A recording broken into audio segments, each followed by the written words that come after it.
எல்லாருக்கும் வணக்கம். நானும் என்னோட பொண்ணும் உங்கள் கூட சில விஷயங்கள் ஷேர் பண்ணிக்க போகிறோம். நேற்று பாண்டிச்சேரியில் ஆரத்தி பாப்பாவுக்கு நடந்தது உங்கள் எல்லாருக்கும் தெரியும். ரொம்ப கொடூரமான சம்பவம் அது. அதுலேருந்து வெளியே வர்றது ரொம்ப கஷ்டமாக இருக்குது. எந்த பெற்றோர்களுக்கும் நடக்கக்கூடாத ஒரு கொடுமை அது. நம்ம அந்த இடத்துல இருந்து யோசித்து பார்க்கவே அடிவயிறெல்லாம் கலங்குது. ஸோ அந்த பெற்றோர்களுக்கும் அவங்க உறவினர்களும் எங்களுடைய ஆழ்ந்த இரங்கல்கள். ரொம்ப உயர்தரமான வீட்டில் அந்த மாதிரி பெரிய ஸ்கூல் அப்படிலாம் படிக்கிறவங்க வீட்டில் இருக்க குழந்தைங்களுக்கு இந்த குட் டச் பேட் டச் பற்றிலாம் சொல்லி கொடுத்துருவாங்க. குழந்தைங்க என்ன பண்ணக்கூடாதுன்னெலாம் சில இடங்களில் சொல்லி கொடுத்துருவாங்க. அதிலும் சில சொல்லாமல் விட்டது உண்டு. இந்த நடுத்தரமாக இருக்கிற வீட்லேயும் ரொம்ப வறுமை கோட்டு கீழே இருக்க வீட்லேயும் அவங்க எல்லாரையும் நம்புவாங்க. வெளுத்ததெல்லாம் பால் நினைப்பாங்க. அக்கம் பக்கத்தில் இருக்க எல்லாரையும் அன்பாக தான் பார்த்துப்பாங்க. ஸோ குழந்தைகளை நம்பி அனுப்புவாங்க. இருந்தாலும் நம்ம குழந்தைங்களுக்கு சில விஷயங்களை சொல்லி கொடுத்து தான் அந்த மாதிரி அனுப்பணும். ஸோ அதில் சில விஷயங்கள் இந்த குட் டச் பேட் டச் அப்படின்றது யாரையும் நம்பக்கூடாத ஒரு சூழ்நிலை, அந்த மாதிரி ஒரு உலகத்தில் வாழ்கிறோம். ஸோ குழந்தைங்களுக்கு குட் டச் பேட் டச்னா என்ன நீங்கள் கண்டிப்பாக சொல்லி கொடுத்தே ஆகணும். உனக்கு தெரியுமா குட் டச் பேட் டச்னா? பேட் டச்னா என்னன்னு சொல்லு. பேட் டச்னா லிப்ஸ்ல தொடக்கூடாது, சிஞ்சு தொடக்கூடாது, மம்ல தொடக்கூடாது. சத்தமாக பேசு.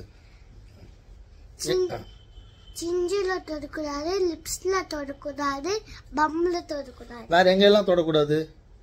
எங்கேயுமே தொடக்கூடாது. அப்படி ஏதாவது தொட்டா என்ன பண்ணணும்? அடிக்கணும், கிள்ளணும், இல்லைன்னா உடைக்கணும். சரி, அப்பா அம்மா கிட்ட சொல்லலாம். அப்பா அம்மா கிட்ட சொல்லணும். வேற யார்கிட்ட சொல்லணும்? ஆயா இல்லைன்னா டீச்சர்ஸ் கிட்ட சொல்லணும்.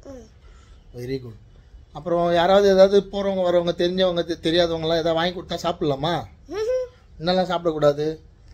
ஐஸ்கிரீம், சாக்லேட், பஞ்சு மிட்டாய்.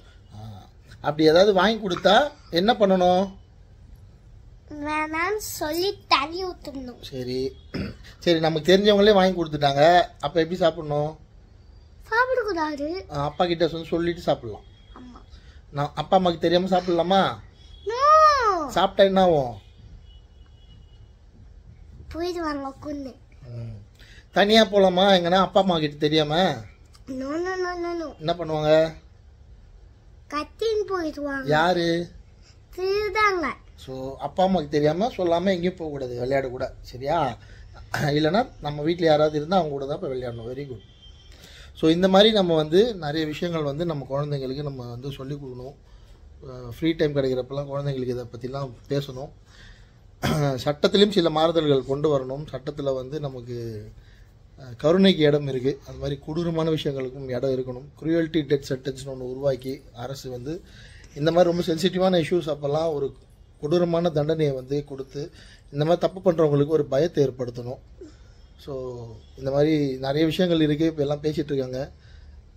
நிறைய மாற்றங்கள் நம்ம சட்டத்தில் வரணும்னு சொல்லி கேட்டு அந்த பெற்றோர்களுக்கு எங்களோட ஆழ்ந்த வருத்தங்களையும் அவங்களோட வருத்தங்களை நான் பகிர்ந்துக்கிறேன் இந்த நேரத்தில் தெரிவிச்சுக்கிறேன். தேங்க்யூ.